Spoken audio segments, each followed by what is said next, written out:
presentation in just a moment, but if people want to put in chat where I guess your name is already there, so where you're dialing in from, that would be helpful. I don't know if people on LinkedIn can do that or not, but I'm also going to be asking a series of questions along the way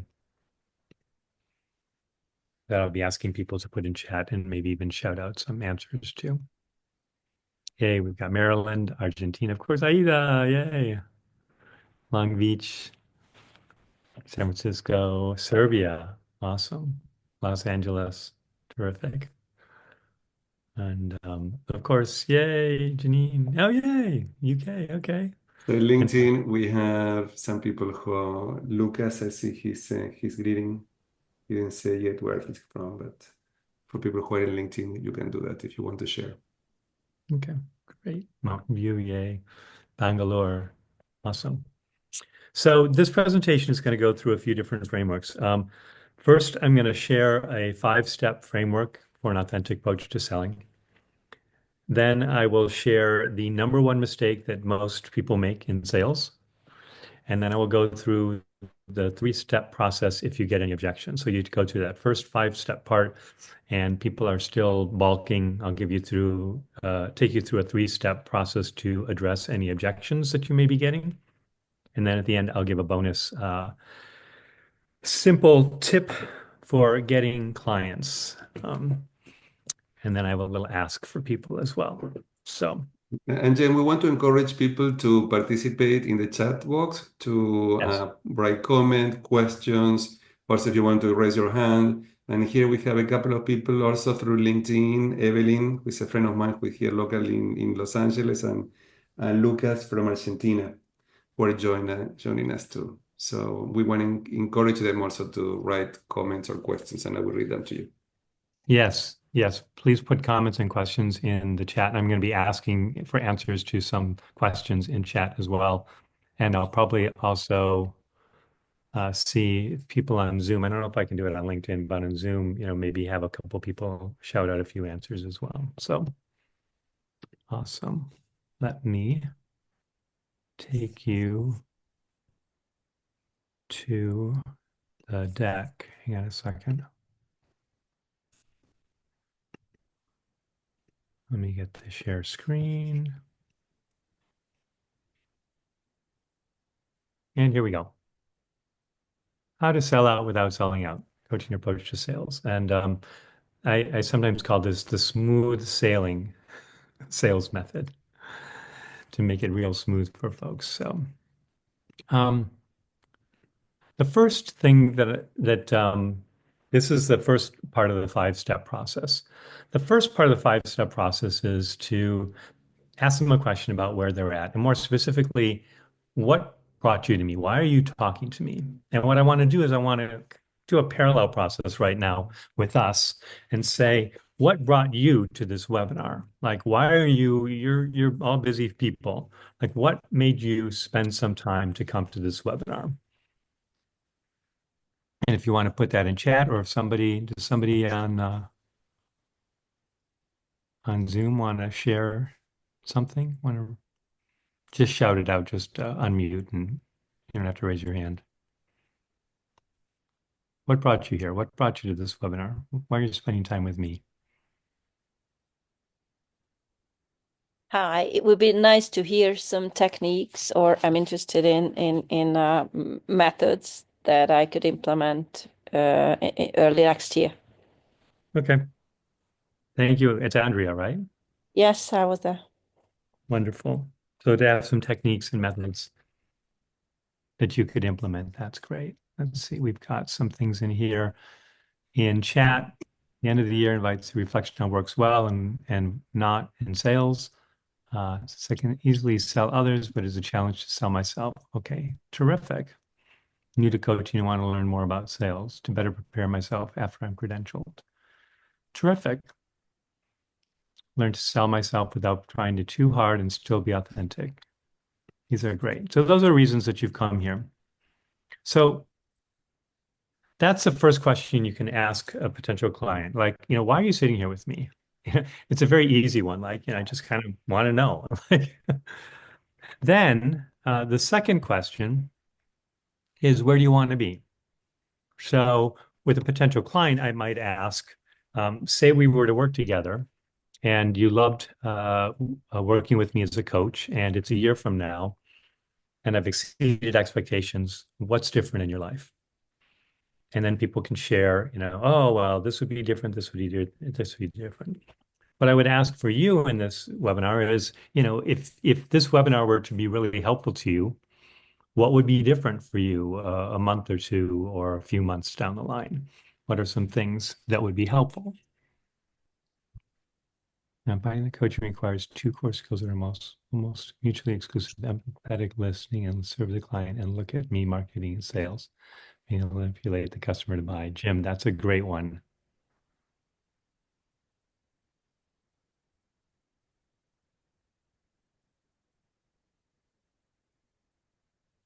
So Jim put this in chat that he's finding that coaching requires two core skills that are seem mutually exclusive: empathetic listening, serving the client, versus look at me marketing and sales. So Jim, I might ask you, uh, how might you want to be different with these questions in mind? Well, that's kind of like the title of your session here, right? Is instead of looking at the prospect as someone to sell, is look at the potential client as someone to serve. And in my head, I kind of use a push sale versus a pull sale. Got it. So if this were to serve your purposes, you would want to be able to feel like you're serving the client even in the sales process. Exactly. Yeah. Wonderful.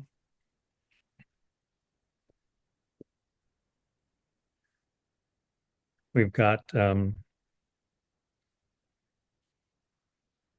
other people writing in. I would have more confidence and skills in marketing my coaching services. I would gain confidence and know what steps to take to start my marketing services. It's great. I would have steps in place to implement. Wonderful. So we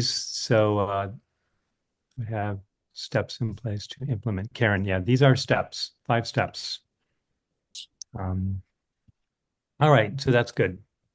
So now the third part, the third question, the third step is to ask them, how do you plan to get there? So if where you're at is, let me use Jim's example of, we got this dichotomy between serving the client and being empathetic listeners to being out loud. And then want to be able to kind of merge the two in terms of a service. How would you plan to get there? And so you ask the client how they plan to get there. And what I will tell you is, or the prospect, and I'll ask you to kind of put in, some of the thoughts that you have. What this does is this begins to share some of the things that they're already trying, so you don't have to talk about those possibilities. They also often get stuck in the how question. They're not quite sure. You can also ask them how things that they've tried that haven't been working, or things that they've considered trying. But oftentimes you'll get a lot of stuckness here. One of the ways to get around that stuckness is to ask them the question, so what is the greatest challenge for getting forward? I mean, these are classic coaching questions. You'll begin to see that these are basically just classic coaching questions. And you're getting the client to talk a lot. So you don't have to, number one. And it becomes an authentic process because they are really driving the conversation. I see what Janine says here. Yes, coaching, we are in the service of others. Marketing can feel like I'm serving myself, but I do believe they go hand in hand, and it's finding an authentic way to promote services. Awesome. That would only have to be one person, not two. So how do you plan, Jim, I'm picking on you now. How do you plan to go from this bifurcated person to a single person? I'm not trying to be funny, but by coming to sessions like this, anytime I hear something that talks about, identifies it, I want to be there and see what I can pick up. Awesome. So looking elsewhere for how other people have been doing it. Yes. Right. And there's some books from pre-coaching days about ethical selling and similar ways to be in the world and achieve your goals, but still do it with being authentic, I guess. Mm-hmm. Awesome. Um, Damien, I don't know if we have any comments on LinkedIn that are worth looking at or. No, I have Evelyn. She said that what her goals are to learn strategies that can be also applied internally because she's like an internal coach. One is always proving ourselves. This is Yeah. her comment there. What I was thinking, James, in this approach, many times when people think about selling, they think about how to be interesting, how to show what you have to offer. And here, what you're proposing is how to be interested. So, in this approach, it's about asking questions. It's not about you sharing what you have to offer, but finding out what they need, where they are, where they want to go, how to get there. And this is step three. There are two more steps to go. But what is interesting is the philosophy, what is the underlying issues. If we want to be an offer, how we can pay attention to these questions, to be interested. So I like that distinction, James, between being interested and being interesting. And this is about selling not only our services, but ourselves. I'm telling people when they go on dating, say that they're going to meet somebody and they have a date. Are you going to be interesting or are you going to be interested, in who is the other person? Or are you going to try to show off and see who you are and why it's good dating you? I love that. I love that distinction, the distinction between being interesting, putting myself out there, or interested in terms of learning about it. And this is very much, you're very right. This is about being interested, um, because the potential client is most interested in themselves, right? So if we can embark on that, and I'll talk a little more about that distinction in just a moment. But let me address Inga's question. What about clients who get frustrated with questions and they actually want us to tell them? Awesome. One of the techniques that I find most helpful is to say, look, uh, I will be happy to share with you. I'm asking questions because I don't want to, anything that you've already tried. I don't want to be repeating myself. I don't want to be wasting our time. And so it'll help me be better to help you if I could just get a little more information. And usually they're fine with that. Um, I don't know. I hope that answers the question, but it does help to try to stay in the question mode um, up front at least. So now we've got where are you at? Where do you want to go? How do you plan to get there? This next one is a very interesting one. How do you see me helping you? And this is where, in particular, Inga's question comes up because it's like, I don't know how you can help me. I don't know anything about coaching. I don't, what have you. And yet it's still a powerful question to ask in the process to say you can get around it several ways if they're balking at it is, you did come to me, and somebody recommended you come to me or whatever. What did they say that they thought I could do for you? Or based on what little knowledge you have, what do you know about coaching? And again, if there's an objection there, I'm always coming back with, I don't want to be repeating myself. I don't want to waste your time. But at a certain point, this question will come back to you. And this is where the conversation can begin to shift. So I do want to find out as much as possible. Well, I think you could hold me accountable, they'll say. Or they'll say, I, really need somebody to just talk things out. Or my understanding is that coaching is blah, blah, blah, blah, blah. And whatever they say, for the most part, I'm able to say, yeah, I can do all that. And what's beginning to happen is they are beginning to sell themselves without me selling them. Oh, here we go. Oh, yeah, he's selling with integrity. Uh-huh. How could it confuse you? These are great. Some book titles here from Jim. Um, but the but they're beginning to sell themselves. Um, and I'm gonna fast forward a minute, and we can come back to this question in a moment to begin to share with you the number one mistake that most of us make. The fifth part is to assume acceptance. So I may ask them, how do you see me helping? They may answer a couple of questions, and then I can go into yes, and here's a little bit about how I do it. And I generally don't go into a whole lot about what I do and how I do it at this point.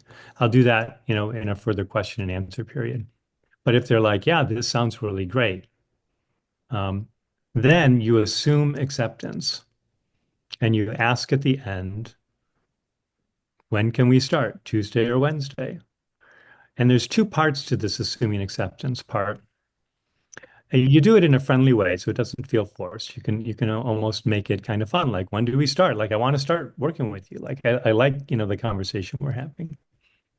The first thing that this does is it plants in the mind the idea that they are already a client.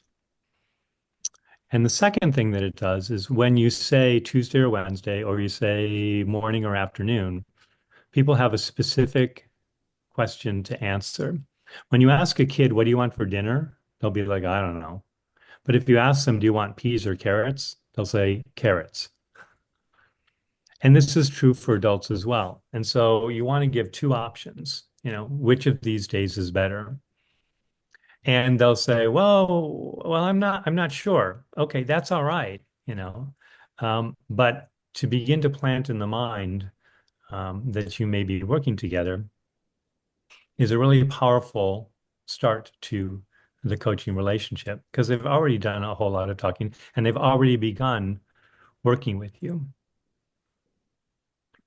So this is the five-step process. Again, where are you at? What brought you here? Where do you want to be if we work together? What will be great? How do you plan to get there?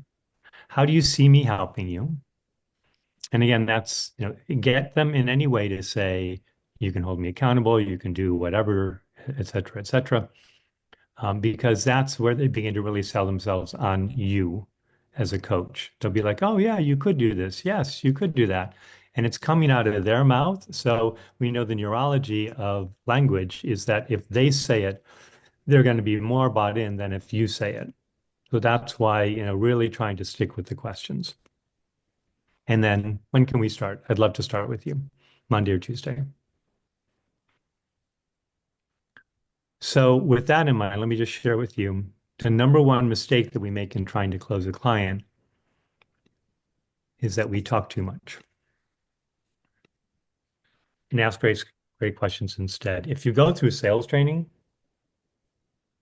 especially consultative sales training, getting the client to talk as much as possible. I had a client or a salesperson who I worked with once who he went to try to sell a product to this executive in this company, and he knew that the executive already had a company that he was working with that he was happy with. But he sat down and the guy said, "Look, I've already got somebody, so I really don't need you." And the guy said, "Totally get it. I'm curious. Gosh, what's that picture on your desk?" Just ask a question. And for the next half hour, the guy talked about the picture. And at the end of the half hour, the guy said, you're a really great guy. I like you a lot. Come back next week and let me talk about the possibility of us changing companies. The more that the person talks, the more that they believe that you understand them. I'll give you one other story around this. There was a research study done. Damien may know it. I think it was in the 50s. And they gave out a personality assessment to everyone before the engagement, and everybody fill out the personality assessment. And when they came together, they then handed out the results of the personality assessment to everybody so that they could read, this is the type of person you are. And when they asked after reading it, how much the personality assessment really nailed them, the average in the average of the participants was well over average. So it was, if it was on a scale of 1 to 4, 1 to 5, I think it was a 4.1, and nobody rated it below average. And the catch was that everybody got the same personality profile. And what was interesting was that when they replicated the test, they found that the more questions that they asked ahead of time, the more likely people would say that it matched their personality. In other words, the more questions that you ask somebody, the more opportunity that they have to share, the more that they think that you know them. And this is true in the sales process. You can ask a bunch of questions and they begin to really warm up to you, and they think that you know them really well and that you're going to be a really good fit. One rule of thumb in some sales programs is to have the client talk 80% of the time. That's a lot. But it's about asking the right questions and getting them to sell themselves in the process. Let me pause there for a moment before I go into the objections raising. How's that sounding, and any questions on that so far? Well, Tenny, were you talking? Yeah. I think it's exactly right. Huh. Yeah. Thank you. Any other questions or comments so far? Ready for the objection raising? We have 6 people in LinkedIn Live that are with us. So if you want to ask a question or comment, please write it down and I will read it for everybody. So I will be a devil's advocate a little bit Yeah. because it all sounds great. I do fully agree with that. At the same time, I think it was Jim who mentioned this double, like, two sides of the coins, and the same time empathy. I want to listen to it. The second time, look at me, which I feel is connected with credibility. And sales, it's for me as well the space when I buy that I look for credibility of a person who tries to sell me something. I fully agree with you. I hate if I befriend somebody on LinkedIn and this person immediately sells me something, not even, with the idea of getting to know me, or force me to have a coffee chat with them. I don't know you just yet. Yeah. So let's think about it. So that's the equivalent of talking more. However, how is in your model the space of building some credibility with a client? Because I know that I'm looking for that. Maybe this is my nationality. Polish people are not the most trusting ones, and we really want to see if we spend money. Yeah, that if this person worth it. But how would you incorporate it in your model of selling? Dobrze, bardzo dobrze. So there's a couple ways to think about this. One is, if they're not looking for credibility, then you don't have to go there. In any sales conversation, you don't need to go anywhere that the client doesn't need in order to buy. So when you get to the end of this process and you begin to assume acceptance and say next Wednesday, they're like, whoa, whoa, whoa. You're like, okay, so what are your questions? And then find out well, I want to know more about you. Great. What would be helpful for you to know about me? And begin to find out what type of credibility they need in order to move forward. But otherwise, I don't think you need to provide too much credibility unless they're asking for it. That's how I would put it in the model. So James, I also was thinking about our mindset, how we approach the whole experience. What is our relationship with selling? And we all come from different nationalities and different experiences about working and relating to selling our services. What if we see it, instead of, okay, pushing myself or my services to others, as, okay, I have something to offer you. You're going to be lucky to work with me. You know what I had to offer you. I can be a gift for you. What if we change our mindset in terms of, or just for everybody here to reflect, or what is it? Like I know I had to do a lot of work myself over the year, James, to go from, okay, I don't like that, I don't want to do this, to, okay, where is the opportunity?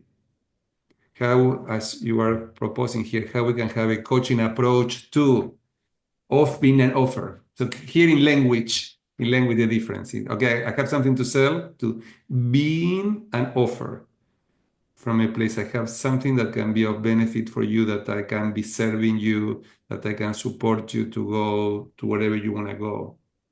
And so my experience is many times, because I also, as you know, James, I train not only supervisors but coaches. When coaches start their practice, sometimes they feel like guilty. They love coaching, they love working with people and contributing and making a difference. But it seems like because they see selling as something that is a practice where you are imposing yourself or putting yourself out there or pushing yourself to others, there is a part of them that stop them to be completely embracing the experience. But what do you think about that? No, I love that. And I would say that the kind of mindset, I mean, the mindset shifts that you are talking about are powerful in terms of, yes, why wouldn't they want to work with me? But the other mindset shift that is happening, particularly in this model, is that it's not sales, it's coaching. It's coaching. And so I'm already treating them as a client. And in doing that, I'm setting it up. I mean, once I started using this process, I began getting a lot more clients because they feel like they're already part of my coaching. And so it's a much easier lift. We have a hand raised. Lucas? Hi, hello, and thank you. I've joined from LinkedIn. I was watching your explanation of the questions. About this offer to the client, one of the things that made noise to me was when you ask, how do you see me helping? Like, if we have not to sell, but at the same time, we have to offer our services, and at the same time, we have to interact with them so they know we can offer them coaching. I find difficult to understand right now. I find difficult to understand how the question, how do you see me helping, works in our favor. I don't know if I'm explaining. Like, Mhm. if we don't offer our service, if we don't say, hey, I can help you with that, I can help you with what you have to do, if I can help you with that, how does this question works? This particular, how do you see me helping? Mhm. So the question is how do you see me helping works? So think of it this way. It's easier to think, for some reason, it's easier to think of it in terms of people not knowing how they should answer that question. But let's think of it in terms of somebody who's had coaching before. Somebody who's had coaching before, I say, how do you see me helping? And they say, well, I've had a couple of coaches before. Here's what's worked. This hasn't worked. This has been a problem. This has worked really well. I'm looking for a new coach because of XXXX. So some people you'll talk to and they'll give you the whole rundown. So then you're like, oh, I can help you in this way and that way and this way and that way. That way it makes it easier. And so that's how it can work really well. Now, if somebody is struggling, then you share with them, here's how coaching works. The other way to think about this, there's a methodology is um, there's three things you're selling. There's you're selling coaching, you're selling yourself, and you're selling any program that you have with the coaching. So, you know, when I get deeper into this question, how can I help? And they're stumbling. First of all, I need to know, do they understand coaching? Are they sold on coaching? If they're not sold on coaching, then they're not going to buy me. If they're sold on coaching, great. Then they're trying to figure out who I am. Okay, I can help with that. Or, I can ask them, what do you know about me? You know? And then the third part is the program, then, I may have to explain that, but they may know all that from my website or what have you. So it's basically just a shortcut to make sure that I'm not wasting people's time, wasting their time with stuff that they already know, because then a client will begin to, zone out like, oh, you've already told me that. But then in that question, you can go into, what you can help with. Does that answer your question, Lucas? So James, am I hearing it correctly that you use it as a probing stick to see do they know enough about coaching? And if yes, you go to the next step and check how much they know about you and what else is necessary. That's the reason for this question, just to probe the understanding. Yeah, I mean, usually in this step, sometimes in this step, I don't have to speak at all. Like I said, some clients or potential clients will go with it. But this step begins to change the focus toward I begin to talk a little more. Okay. This So I is all, understand that if they don't know much about coaching, you would share something like what would be helpful for you to know right now about coaching. Yeah. Like you would educate them a little bit. yeah, yeah. And then it's around this point that I begin to ask questions. Yeah, there is a comment in LinkedIn that said the findings resonate. May we get authors' names or keywords to find original study or similar ones? It's very relevant to my work with some clients that love or hate psychometric assessments. It helps bring everything into perspective. So I I think that missed was where the comment from before. I think we were talking about at one point psychometrics or somebody was talking about psychometrics. I'm missing that. I I think I don't know, missed. Emily, maybe you wanna rephrase the question that you may have. She's looking for other authors' names or keywords to we were talking before, but I don't know exactly what you need to ask us again because it's not clear what she Okay. refers to. Well, we have it. We've got, I'm not sure I pronounce your name. You can John? try. Sturgeon. John?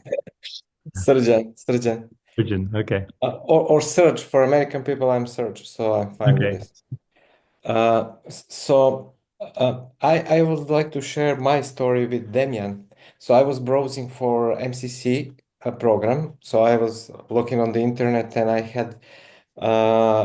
was browsing for some different schools of SEC programs and so on and so on. And I had discussion with Damian, and I had discussion with a lady also. So I have two different schools, like in the maybe the I was thinking between those two schools. And this lady told me a lot about the benefit of this program and so on and so on. And Damian was really modest with sharing his benefit of taking his school. But at the end, he asked me one question, and I think this is something that was like helped me to decide for him. He asked me, "What do you need from me to get this program?" And I was asking myself, "Oh, I need to pay some money, and that's it," because that was a really breaking point for me. So this question is, to me, a super powerful question. And you can use this question also with your client. What do you need from me to start our collaboration or something like this? Awesome. Yes. And that actually leads right into the objections area. So why don't we move on to the objections? Thank you, Serge. Thank you for saying that, Sergio. I'm going to remember what you said, so I'm going to keep doing that. So thank you for reminding me. You want to know how to do sales, you can check in with Damien. All right, let me see here. Okay, so now, you've said, can I start Tuesday or Wednesday? And then what happens is they're like, well, I'm not sure. I'm not sure. Now, I'm not suggesting that you ask them what's holding you back. It's a little direct. But this is the question in the back of your mind. You want to find out what's holding them back. And you can ask them, oh, okay, what questions do you have? That's a really very easy question at this point. Well, I want to know more, as Inga was saying, about your credentials, your background. Or how much is it? Or what exactly happens when we work together? And you want to begin to address whatever they're bringing up. But at the end of the day, you're getting to a point where you can answer a bunch of questions and they may be like not moving forward. Then you want to get to the what's holding you back question. And that's an open-ended question. So what is it that is keeping you from wanting to move forward?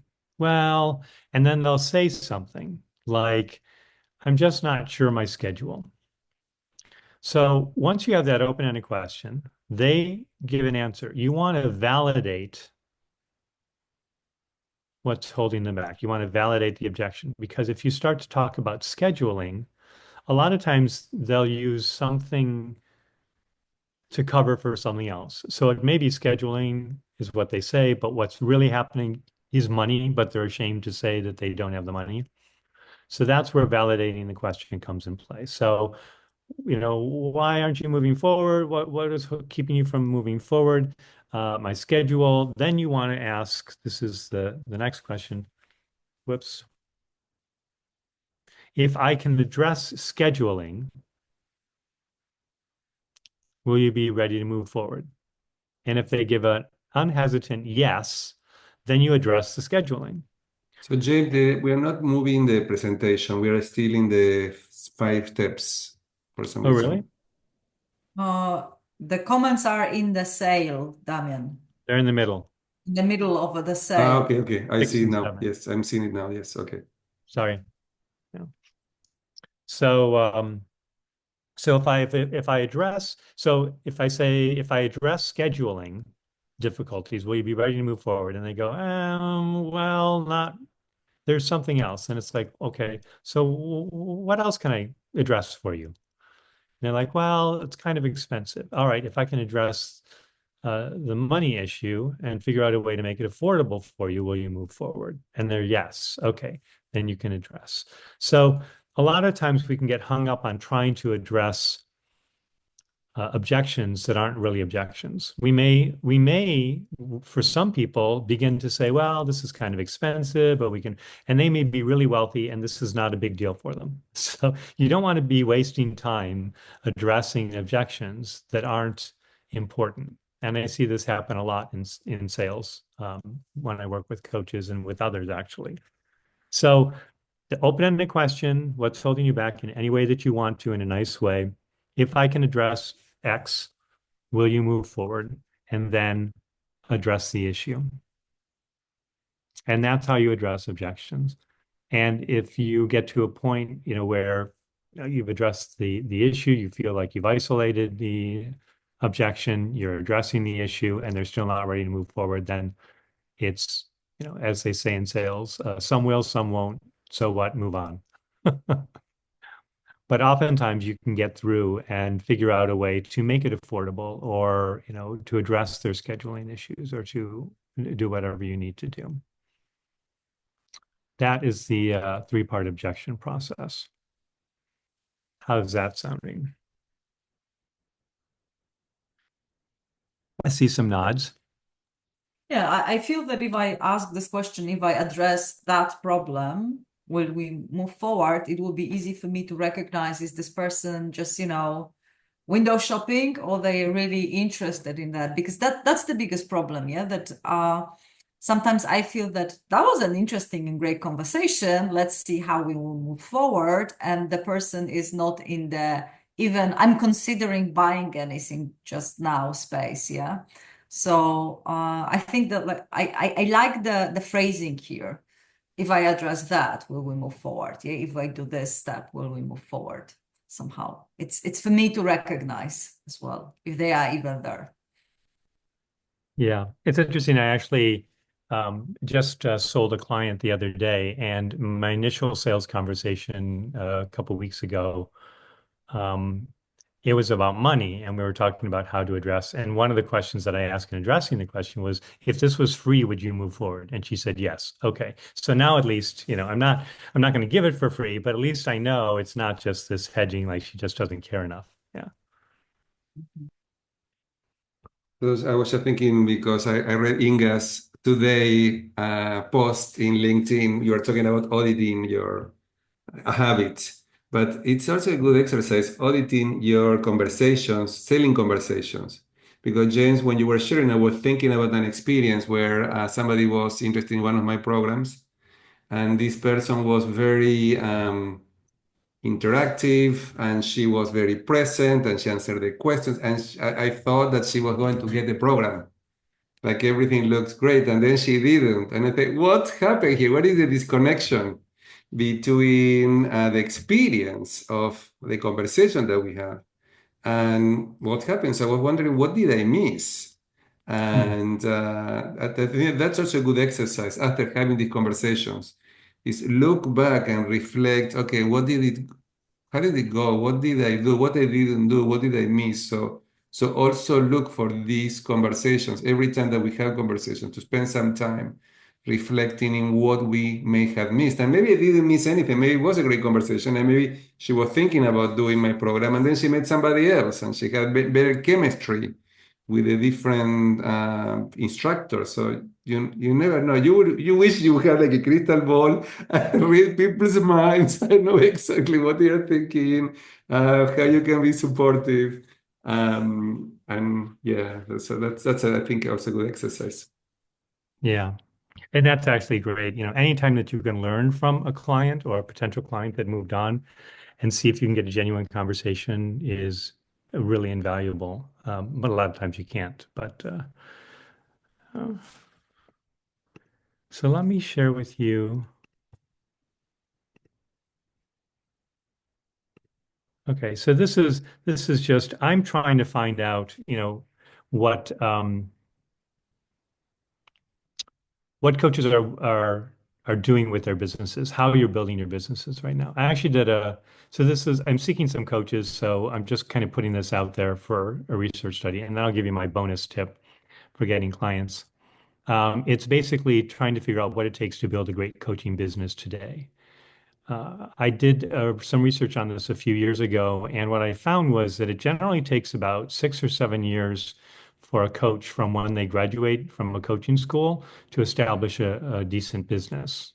6 or 7 years. And generally, over that time, they average about $400 to $500 a month in payments to build just their business. That's not like additional accreditations and stuff like that. That's building their business.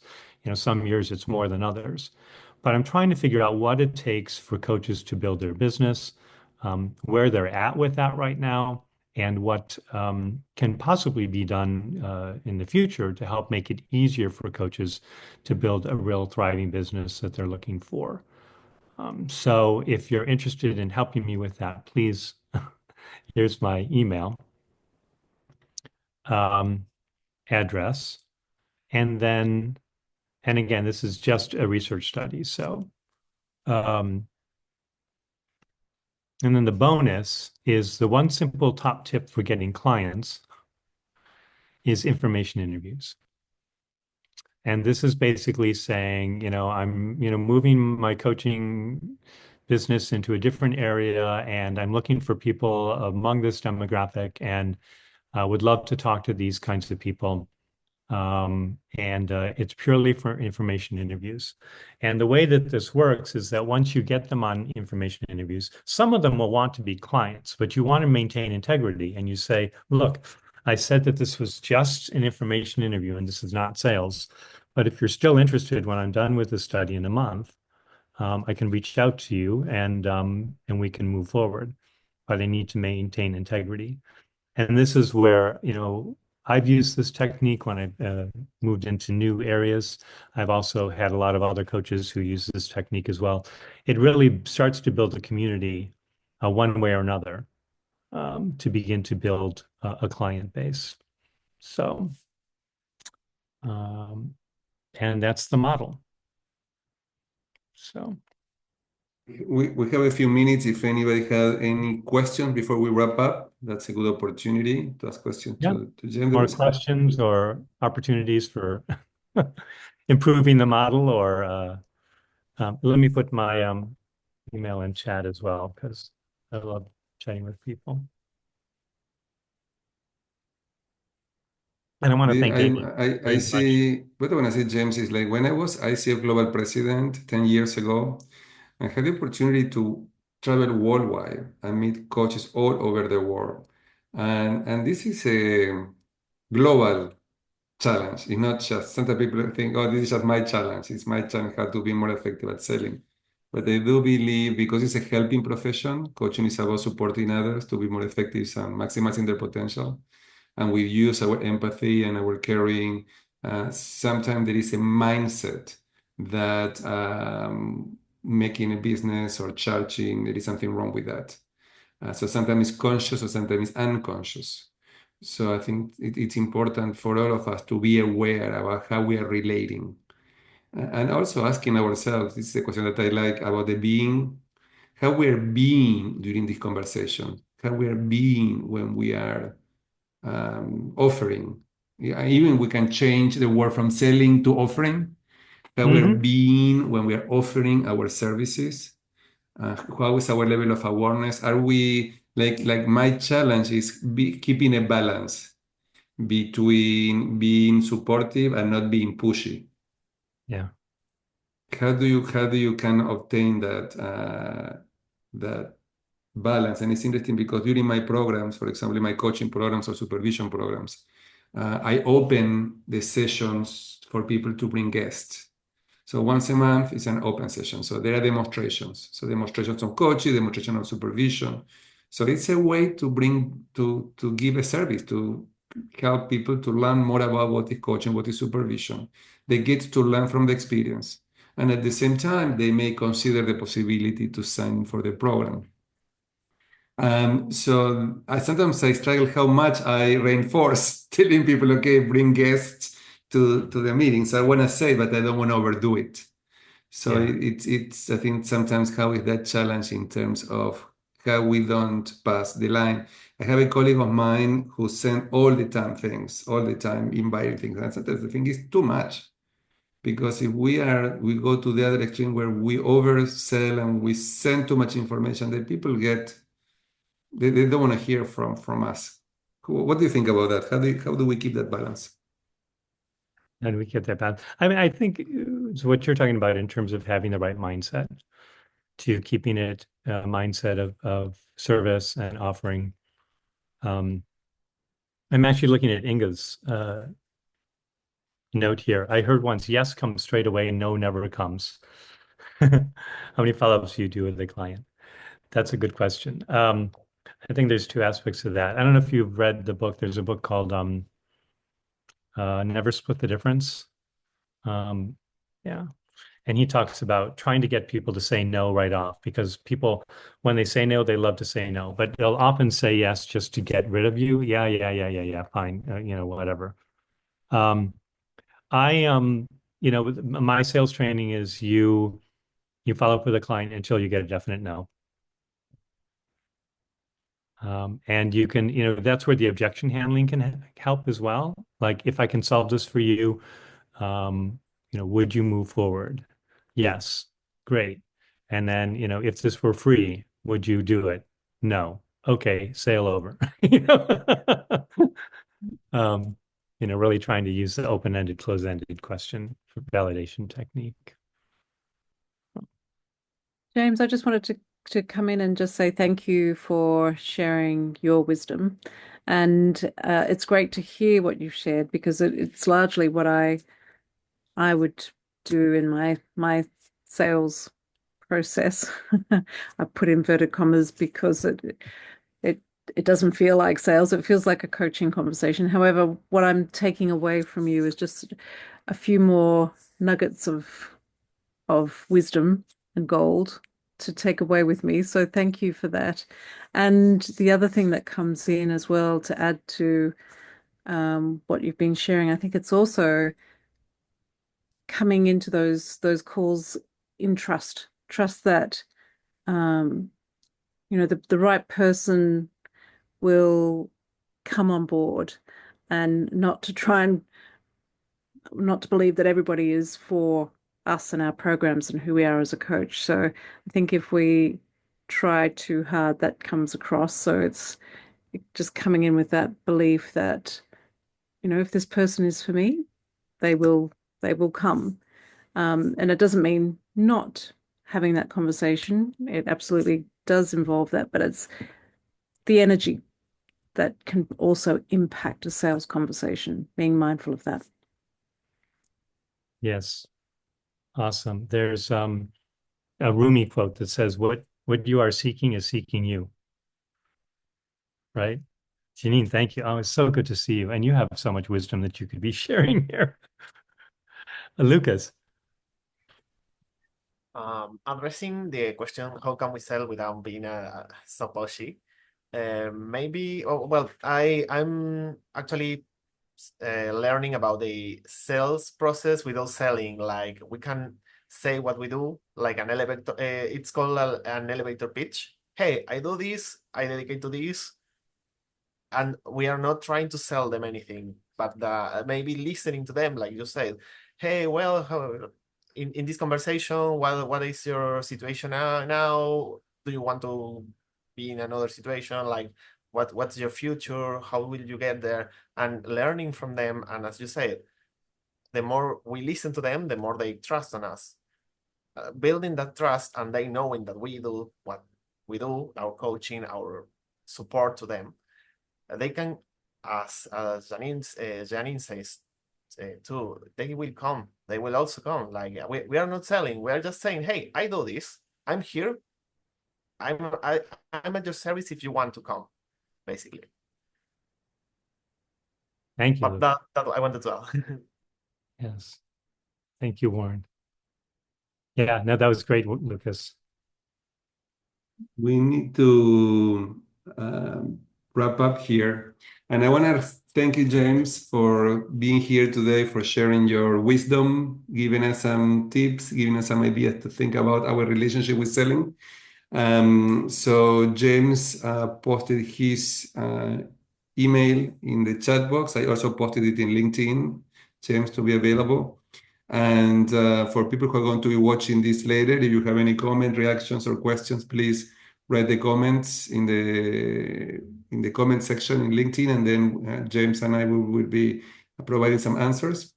And I want to thank everybody who is here. Thank you for coming and joining us. I hope that you got some benefit this week. I am organizing 2 more events in 30 minutes and 9:30 Pacific Standard Time. I've been interviewed about my book, my new book that I received yesterday. Yesterday, I received the book at home finally. Like Aida, who participated in the book, we had a conference about it, but I didn't have the book. So I just got it home yesterday. So I was so excited. And I'm going to be interviewed about the book coming up in English next year on leadership. So this is something that I am doing. And so it's going to be in English, the interview, and it's about leadership, and it's about my book coming up next year on leadership issues. And then tomorrow, we're going to have a session on platforms. So for coaches who are interested in getting engaged and involved, working for platforms, please come, and we will have Inga, who's here today. We're going to be one of the presenters, and a couple of more people. And next week, we have a session on clean language. Clean language is an approach to coaching and supervision that I learned when I went through my supervision training 10 years ago. And I highly recommend people to come. It's going to be interesting because it's one of the founders and top experts on the topic coming to present next week. So thanks, James, again. Thanks, everybody, for being here. And I hope to see you soon. Thank you, Damien. Thank you all. Take care. Thank you.